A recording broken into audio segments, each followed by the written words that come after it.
হচ্ছে আগামীকাল সরকারের পক্ষ থেকে একটা প্রজ্ঞাপন জারি করার কথা। আমরা ওইটা দেখার পরে মন্তব্য করবো, এর আগে করবো না। প্রজ্ঞাপনটা কিভাবে আসে জনগণের সামনে সেটার অপেক্ষায় আমরা আছি। ওখানে যদি স্পষ্ট ব্যাখ্যা থাকে, ইঙ্গিত থাকে, তাইলে কোনো দোয়াশা থাকবে না। যদি না থাকে তখন আমাদের করণীয় আমরা ঠিক করবো ইনশাল্লাহ।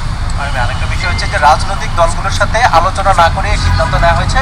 অনেক রাজনৈতিক দল বলছে এটা নিয়ে রাজনৈতিক দলগুলোর সাথে আলোচনার কোনো কথা ছিল কিন্তু করেনি। এই বিষয়টা কি আর জুলাই সনদ তারা বলছে 30 কার্যদিবসের মধ্যে সম্ভব?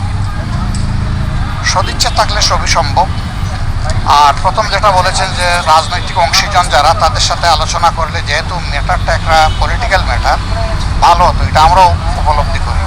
এখন আমরা তো তাদের উপরে চাপাইয়ে দিতে পারি না। এটা তারা ভালো মনে করেছেন যে তাদের উপদেষ্টা পরিষদের বৈঠক করে তারা সেখান থেকে একটা ডিসিশন দিয়েছেন, ভালো হতো, নো ডাউট ভালো হতো অংশীজনের সাথে আলাপ করলে। তারপরেও যেটা হয়েছে, আগামীকাল কিভাবে আসে সেটা দেখার পরে আমরা গতিপথ নির্ধারণ করবো ইনশাল্লাহ। সবাইকে